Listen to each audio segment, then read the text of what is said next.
Welcome to Get Your Shoot Together, the photographer's podcast where we discuss studio, business, life, and keeping it all in line. I'm Kira Derryberry. And I'm Mary Fisk-Taylor. Yeah, you are. Yes, Hi. I am. Hey, how are you? Got your big cup of coffee there? I need it because I'm so tired. You're so tired. It's Monday, girl. I know. Well, I taught a workshop all day yesterday in the studio. Oh, I saw that. How cool. That's awesome. It went really awesome. It was my One Light Made Simple workshop. It was in Tallahassee at the studio, and we had about 9 people. That's fantastic. 9 people and my very patient brother. I saw that. Your favorite sibling, you said. My favorite sibling. Yeah, my dad. I got that picture you sent me when I was actually working at the beach. Oh, that's right. No rest for the wicked then. No rest for the wicked. And let me tell you, Akira, I know that I know, and you know that I'm, I turned 50 last year, which means I'm turning 51 in weeks. So I'm there. I'm solid in that category. But you know how you roll and you think, wow, I don't look that different, or I don't look that old, or I don't whatever. Had a true moment the other night. Okay. And I love staying at the same. I stay at the same hotel when I go to the beach, and we had sessions, great sessions all weekend. So just so happens, and we attend a lot of conventions. Sure. So it's funny when you go places and you're not a convention attendee, but there's a convention going on, and you see their badges, and you can, they have all their own shtick. We have ours, and so it was a podiatrist convention. Foot doctors. Yeah. And it was interesting. And there were lots of foot doctors meandering about. And so they have a big restaurant bar scene, and there's always live music and everything. And we finished our session, and Jamie and I just went, we were sitting down and having a drink, just kind of decompressing. And I noticed there was just a lot of podiatrists and a lot of scantily clad women. I'm just going to leave it at that. You can, just ladies of the evening, kind of, sort of, just whatever, not judging. Maybe they have specific tastes. They might. The foot doctors. They might. So lovely women, and we kind of, you nod and you smile, and at the bar getting drinks or whatever. So I go to the bathroom, and there's a couple of ladies in there, and I'm there, and I'm thinking, well, I don't look that. I look down, I'm thinking, well, I look kind of cute, and they called me ma'am. Were they like, ma'am, could you please move so I can pretty much get to the mirror? It was, ma'am, excuse me, I need to get to the mirror. And I'm like, huh. Well, you would if you need to adjust the dress. Yeah, because it was pink and plastic. And that's okay. And I had on like white jeans and a tunic. So everyone was making bold choices. And a reasonable shoe. Sensible shoe. I think you were taking risks with white pants. I think I was too. The tunic was long enough to cover anything, trust me. But anyway, called me ma'am. I was like, okay. So I'm not fooling a single soul. That's what we're saying here. I don't mean risk with you wearing white pants. Oh. I mean, I fear any white garment that goes on the legs and the butt, because I'm afraid I'm going to sit. Like, that will be the day that I sit in like an ice cream cone. Yeah. I'm more of I don't trust the shirt, the white shirt, because as soon as I put it on, something's coming down the front of the shirt. I'd have to wear a bib. Well, you have to assume that always stuff is coming down the front of all your shirts, so we just don't see it. Right, because I usually wear black. So it doesn't matter. Because that's why, essentially, if you see Mary wearing black, it's because she's dribbled coffee and whatnot down her all day. Oh, it's a science experiment down there. You don't have a clue what's on that shirt. Not a clue. Oh, well, we all deal with challenges. Anyway, yeah. So you had a lovely group of photographers in your studio doing lovely, productive things, and I saw it just looked like you guys were having so much fun. And White House, love those bags that White House must have given. They sent us little goodies, and that was such a surprise. It was, I knew they were supporting the workshop, and I knew that they were going to give us a giveaway, to door prize out, which was lovely. But I didn't know they were sending. I got this big heavy box on my doorstep, and I was like, "What is?" And I opened it up, and it's a huge grab bag, or a box full of grab bags. So oh, man. All kinds of samples and like little bandanas for everybody, and a cute little I love a cute little tote bag. I do that too. I can throw stuff into. I really, I've got an issue. I've got so many of them, but that was just so cute. We love White House. I love White House. I know you love White House. They do so much to help with education, and that was really cool. I saw those and thought, I want one of those. So Yeah. Anyway. So we had a blast. And my buddy that lives here, and is also a photographer, Amanda Hunter, she was here helping me out, being a second set of hands. I saw that. And that was nice to have, because I forget when you have a group of like almost 10 people to teach, that even if, you split them off into groups, like one group is by themselves completely, Yeah. No, that was awesome. Good for her. Yeah, so she was there helping me out, and it worked out really good. We had these like two different. It was a one light class, so essentially I just set up two little nooks in the studio, and I split them into teams, and we did 4 one light lighting scenarios for portraits, and then we did a little bit of discussion in the beginning and discussion in the end, and the discussion in the end kind of led me to our topic today that I thought we could dive into, and I'm having a hard time figuring out what to call this topic, but I think it's going to be something that once we start talking about it, people really relate to, because I know you will, and I know I do for sure. So one of the photographers stopped by that was in the workshop. She stopped by earlier in the week, and she was telling me that she was showing me some of her work, which was beautiful, and she was very, very worried that it didn't really look like the style that she was going for, and she mentioned that she has been really trying to nail this look with her work, so that people hire her for this one specific thing. And it resonated with me because it wasn't that long ago I was having that same panic.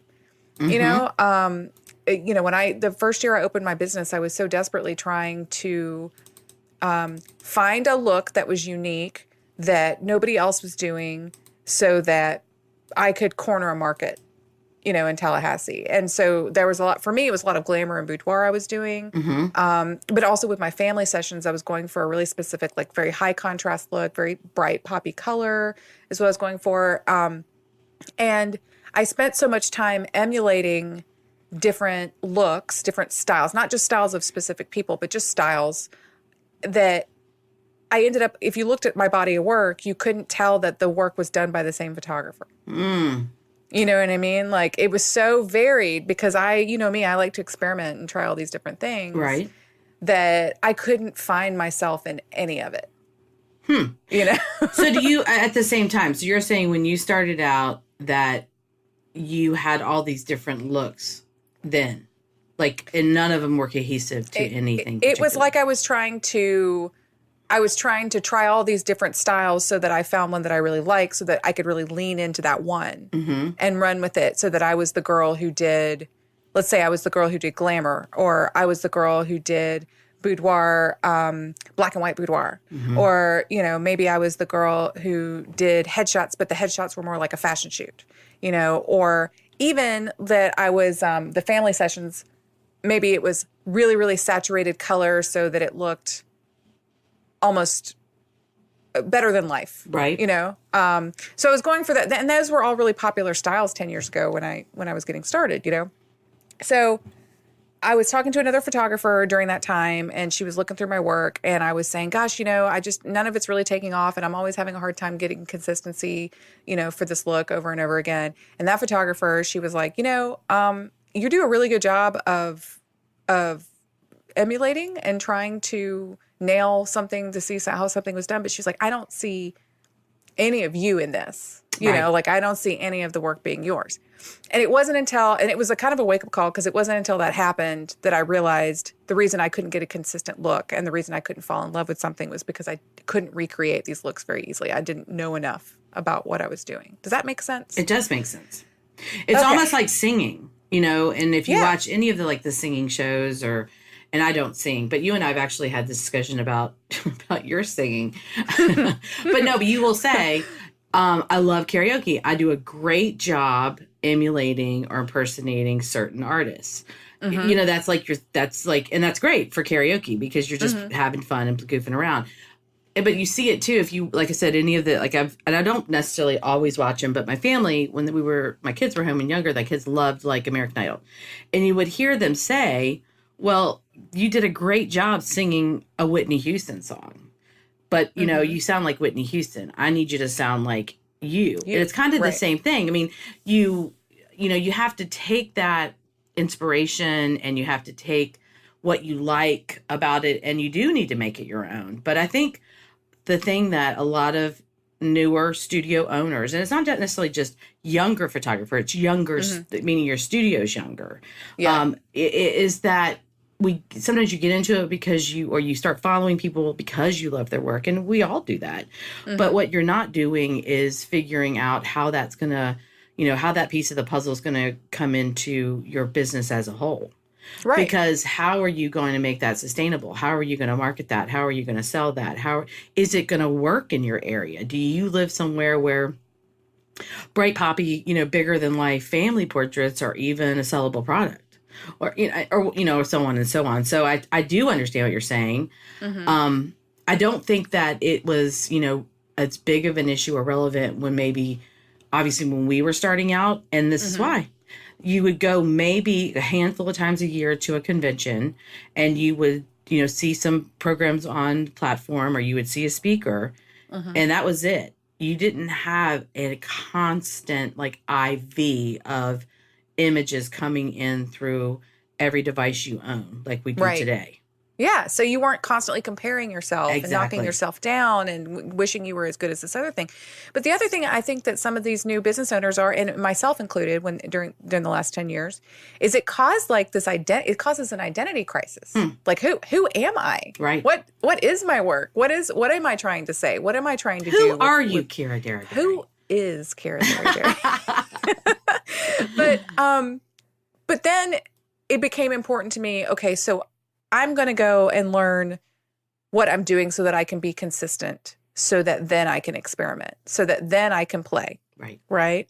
And that's about the time I started actually using off-camera flash, because I was all natural light at the time. And that's about the time where I started looking into getting my CPP and becoming a certified professional photographer and learning all the stuff that I kind of skipped, And this certainly isn't a pitch for join PPA and become CPP. Definitely not. This is more, I can't explain how much that helped me get through, especially just studying for the test, getting that foundational stuff. Because now when I go on a job and something is thrown at me that I wasn't able to tackle before, I don't panic. You know what I mean? Because I have such a foundational knowledge that I really know what to do in most situations. Like if there's a challenge I'm not saying I'm, Jamie Hayes out there, you know what I mean? But thank God. But certainly I can see my way around a problem now, rather than having a huge panic attack on location because I can't solve a problem. Right. When I get there. And so that's what I was trying to encourage them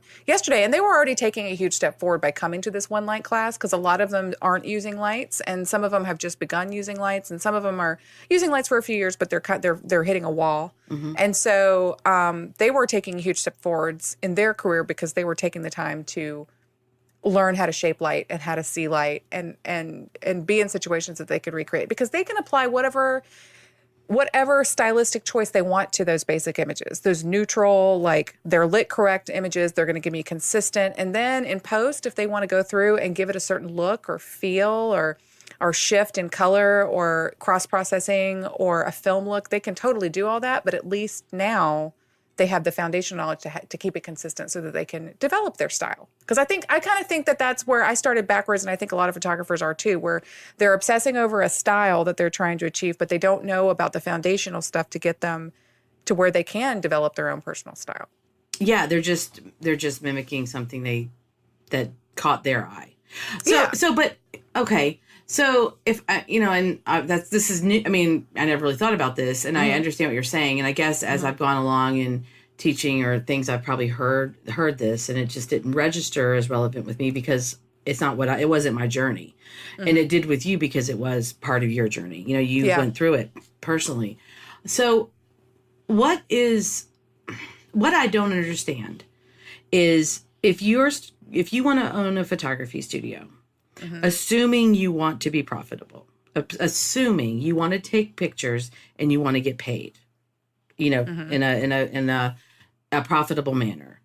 It only makes sense to me that you would start with the basics so you could photograph, whatever it is you want. I mean, if you're in an area where you're going to be very niche or work into that, that's great. I find, and correct me if I'm wrong, most photographers start out and they kind of have to dabble in a lot of different things to find their place or their space in the market.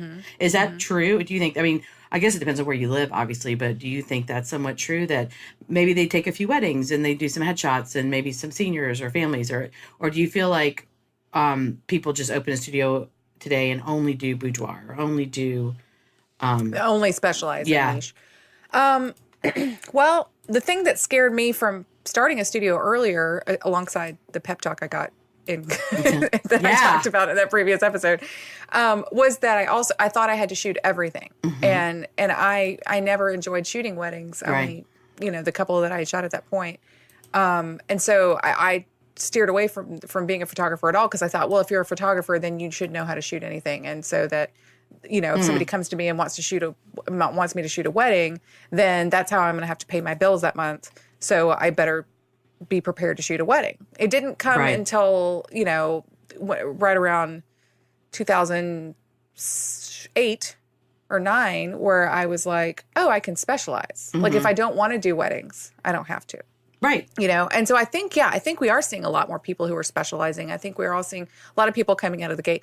But I would venture, this is just a theory, but I don't know that being profitable and making the big bucks is the first thing on a person's mind. Some of these new, because this happened to me, making the big bucks wasn't the first thing that I thought of when I decided to make this big change. It's making the big bucks, making a living? Yeah, making a living. But being super profitable and thinking about how I was going to, that wasn't like number one on my list. Number one on my list was doing what I, initially loved and being able to make a living at it. And that sounds like the same thing, but it really isn't. Because it really wasn't important to me until like later, when I got into things like having overhead in a studio and found out about, things that you need to have to be able to, you need to be able to carry insurance and liability and pay taxes and all those things. Those aren't the first things that I thought of. And I would guess a lot of people don't think of when they first get into this business. They get a nice camera and they think, I have an eye, or maybe I used to shoot a lot of photography when I was younger and I want to come back to it. And they get bitten by that bug again and they get excited about it and they dive in head first and they don't know the first thing about the business of it. And then some of them come up from that. Some of them rise from that and figure out real quick that they better learn about the business side of it and that they better learn about the technical side of it so that they can be more successful. And then some of them don't succeed. Some of them fall off. They fall off, and that's a shame, but that's kind of in any industry, I think, too. A lot of people get into it for one reason and well, I think you're right. I think that when you start your own business, especially creative businesses, I mean, I've seen it with people who want to be a planner or want to be, so you do see it. I think photography is bigger in that respect. I guess for us when we're coming along, and this may sound ridiculous, but when our studio opened and we started working, we knew we did know a few things. Like we knew we wanted to focus on wall art and wall portraits. That was what we wanted to do. And for us, family and children seemed like the most logical way to do that because most wall portraits are family children wall portraits. So, but for us, our style became what our clients were buying. Yeah. So it's like we became very known for this environmental style with a very, our style is very layered. It's always got that foreground, midground, background. Most people look at it, I look at it and I think, oh, that looks like it's just an outdoor portrait of a family or a child. But a lot of people, specifically photographers, or even around our small, around Richmond, they'll say, oh, I knew it was a, Hayes and Fisk. I knew it was yours. But that's how our style grew, is we saw trends in buying. We saw trends in what our clients were loving.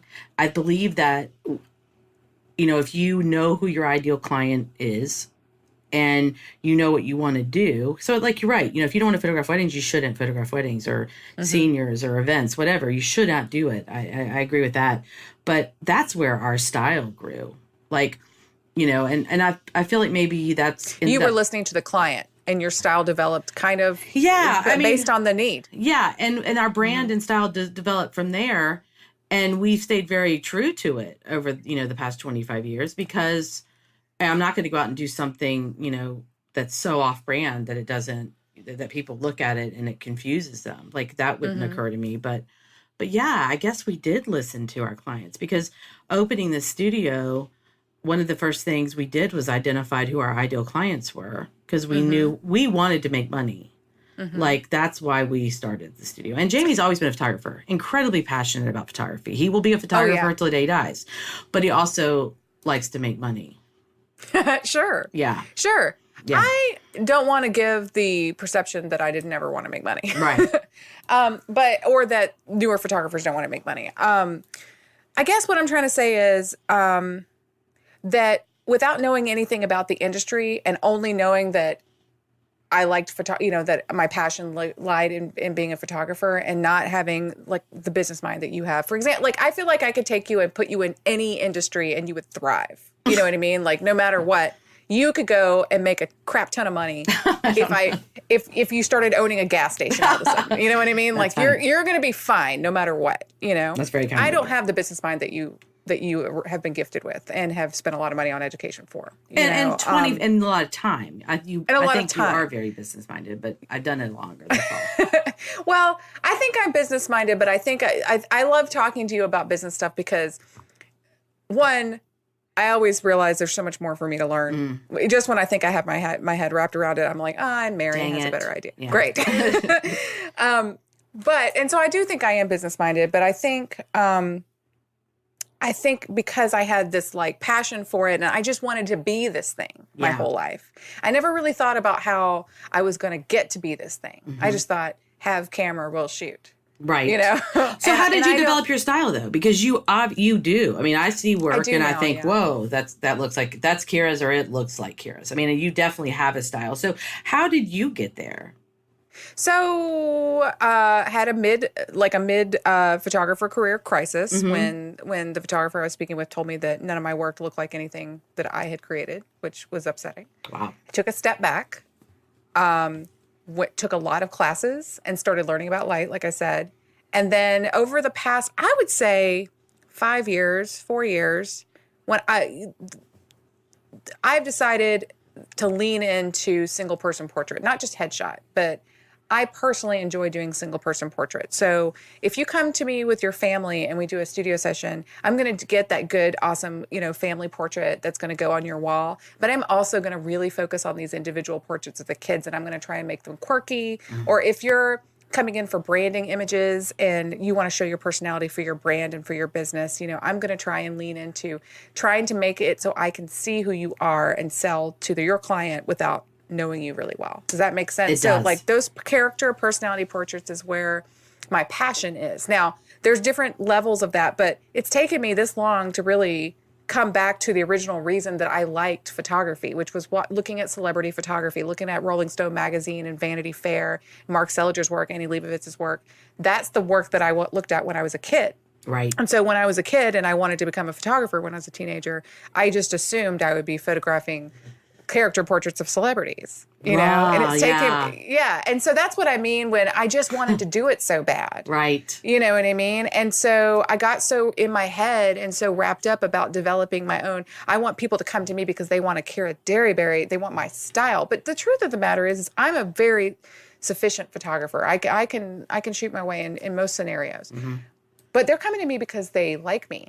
And because they like working with me, and because they know people who like working with me, and they know people whose portrait it's same. And I know that's the case for you as well. It's so much of what we do is less to do about the work and so much more to do about you as a business owner and people enjoying working with you. Oh, it's sad but true. But you hit it. Yeah, we get full of ourselves sometimes. I mean, and I guess I've done it in the past, or I've seen people do it, and I'm like, no, they're coming because their friends have very highly recommended you and they've liked what their friend, but they keep coming because it's, we go where like-minded people are. I do believe that. So they fit with my, kind of smart alecky sense of humor, or yes, they like our work, and they appreciate the brand that we've built, right? You as well, but they get you. They, like my clients, I know my clients are like, they'll say, oh my gosh, Jamie's so amazing with kiddos and he's just, so funny. And they'll probably say, Mary would give the shirt off her back. She's like the most giving person and she's so funny. I feel like those are what people probably say about us. I don't know this for sure, obviously, but when you get when you get comments or reviews or things, I feel like that's what people say. And same thing with you. They probably really appreciate your candidness and, I think you're funny, your sense of humor and the way you'll laugh at yourself.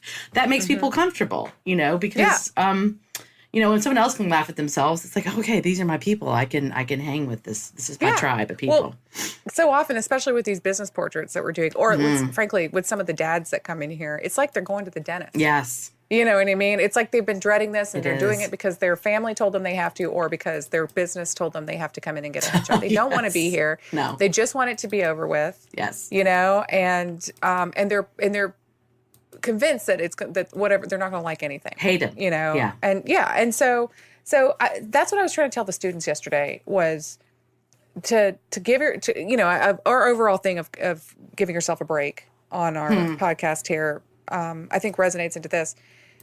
A lot of them are so hyper-focused on coming out of the gate, just blasting through the town with their work and people just jumping on board. And when people aren't jumping on board, they don't understand why, because they've been trying so hard to develop their thing.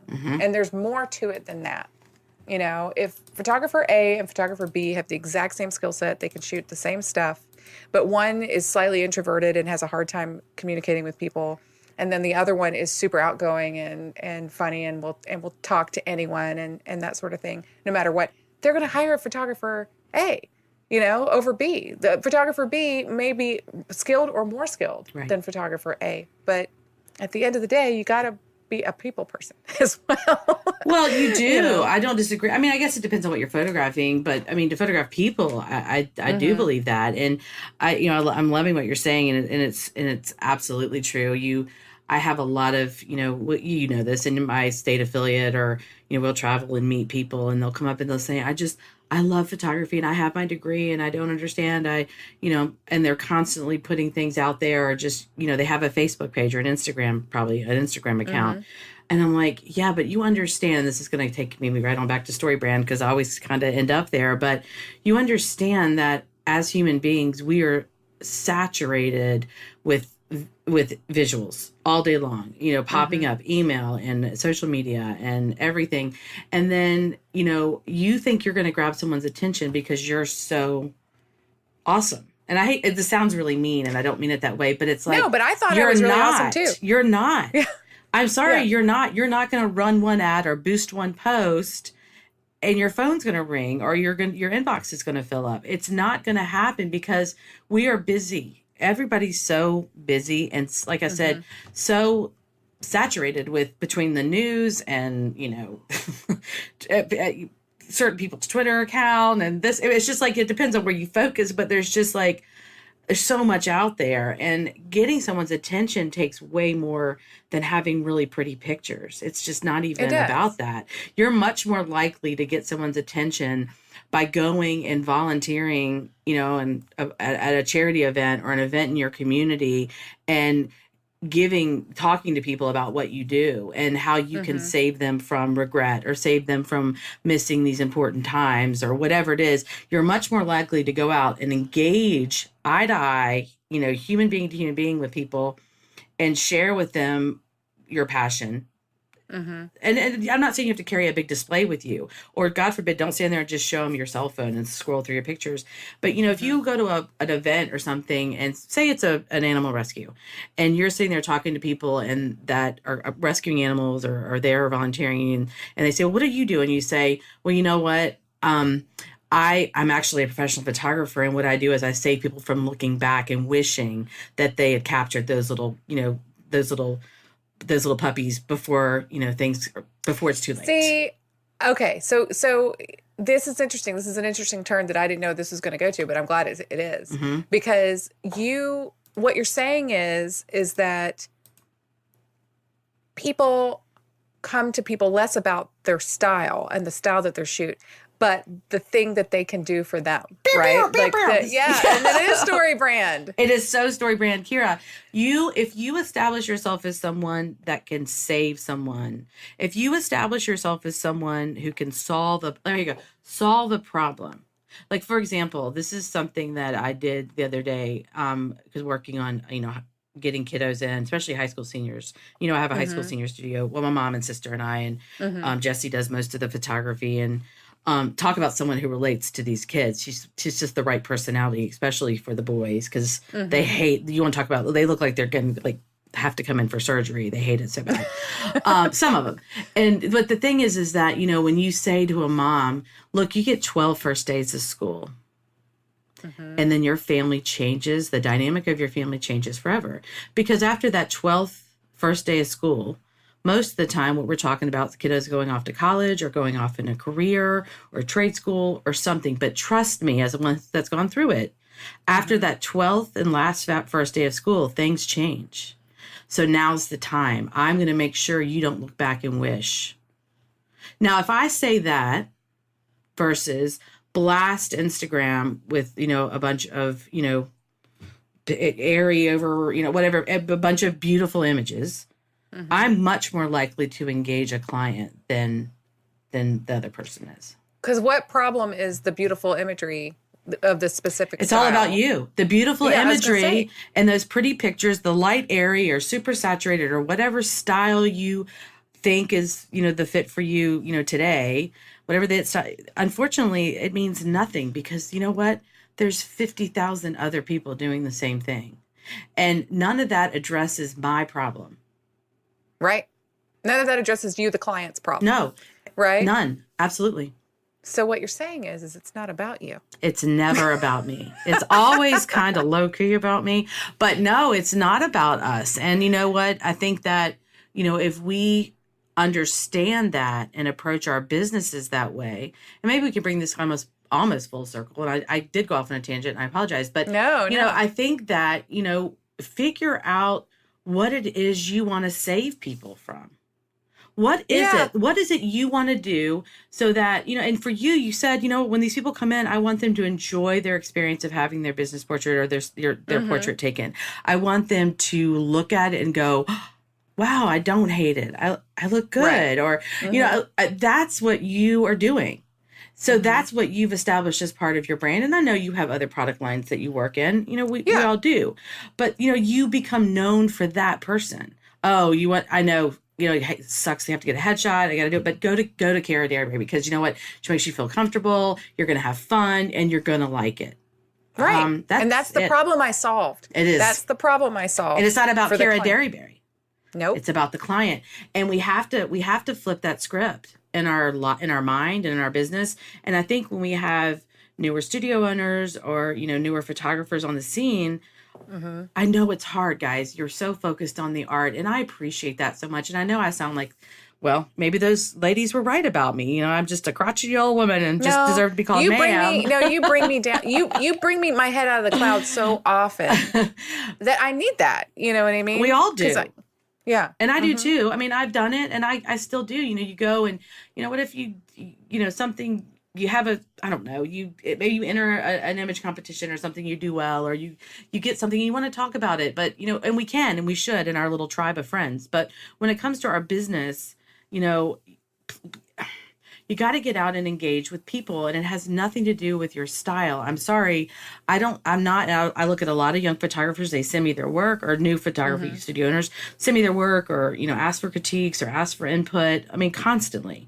And it all looks the same to me, or it looks like they're copying certain well-known personalities. And I'm like, that's great. But you know what? What are you doing in your community? What are you doing in your town or city and meeting people? What networking groups are you in? What charities are you volunteering for? How are you getting out and sharing with people what problems you solve? Because really and truly, isn't that why we buy? Don't we buy things that are going to solve problems or solve things in our home or make us happier? Or, you know, I mean, there's luxury buying, obviously, but, you know, you buy things because you're going to use them. Well, we've got to make the same thing. We got to make it with photography as well. And I think we miss that quite a bit, but I don't know. I think this is great, because this is exactly what I've been trying to spit out when I'm, you know, because I certainly don't want to hurt anyone's feelings, because it isn't about the style and all of the energy that you're putting into what is my style. And what is the look of my photography, and how am I, what, presets am I going to use to create that, or what is my post-processing going to look like so that I can make this look the certain way that I want to look it. At the end of the day, it's so much wasted energy because that's not going to get business in your door. I mean, it's interesting, I think, because I do think there are some people out there that are like specifically looking for a photographer who does a certain look, especially with weddings. Sure. Especially with weddings, but at the end of the day, you really have got to be solving an issue for somebody over just creating something pretty. It's wonderful to create something pretty. But I think what happens after that, once you start focusing on the thing that you do, the problem that you solve for people, like you said, then your style kind of emerges. I mean, you said, it does. We create wall portraits for, this is what you guys do. You sell so many wall portraits to family, beautiful environmental wall portraits. And you were filling a need that your clients were begging you for, and the style, the layered look and the environmental, the out on the beach or in the beautiful garden, that look was dictated by your clients, but has developed into what your style is. 100%. Right. 100%. And my clients are wanting to come to me more often than and I'm specifically talking about my headshot clients now too. They're coming to me for a specific headshot look. They want an in-studio commercial look. They know I will do a good job for them. They know that their friends love it. They know that they don't want to do it, but they want to go somewhere where they're going to get it done quickly and it's not going to be painful. And I provide that for them. Right. It's not cookie cutter and it's not average. And it has a style. And it seems like, well, I mean, it's a studio headshot, but the way you light it or the way you pose, the fact that you get such a great relaxed expression, that's all part of style. It starts way before buying presets or actions or, whatever. It's way more than that. And I think that maybe, great. I love the fact that you're going to be a photographer, and I love the fact that you love XYZ and XYZ and XYZ photographer, and you love their style. But what is it? With the day was done, if somebody said, you need to tell me right now, if you could do anything in the world, what is it you want to do to save people from? Or what problem do you want to solve for your ideal client? I think that you can almost, put that out there. I think of someone like our friend Christy Newell, and, I think her newborn photography is incredibly styled. Now, I'm correct here that, her and her mom owned that studio for a very long time, and Christy obviously has taken it over. But, she has developed that very curated newborn style in her studio. And of course she does other things, but that's the problem she solves, that you're not going to look back and miss any of these milestone moments. She's going to, you know what I mean? Or, but it took her the time to do that. And I think probably when she sat down, she thought, because she was photographing everything, what do I want to do? And that newborns is obviously where her passion is, or it certainly seems to be. And I haven't talked about it, but it just seems that way. Yeah. Yeah, very clearly. And she definitely has a style. I can look at an image, a newborn image, and if it's not by her, it's somebody doing something very similar to what she does because they've seen her work. Which is fine. Which is fine. That's totally fine. That's why we teach. That's why we take classes, is so others can learn, to hone their craft and make it their own. And we all stood on the shoulders of giants.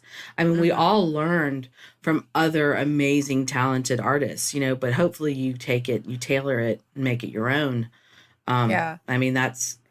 Well, I hope for the sake of the love of the art of it, I never want to stop evolving, and the style where I have found myself here in another 15 years, I hope has evolved to something even better that's rooted in what I'm doing now, and certainly it's evolved from the 9 years ago when I started my business, when I was just sort of like shooting blanks into the dark and just hoping to hit something. Yeah. No, we did too. Cause when we opened our studio, Kira, it was obviously film, and, 25 years ago, people didn't really photograph outdoors. Almost everything was nailed down in the studio.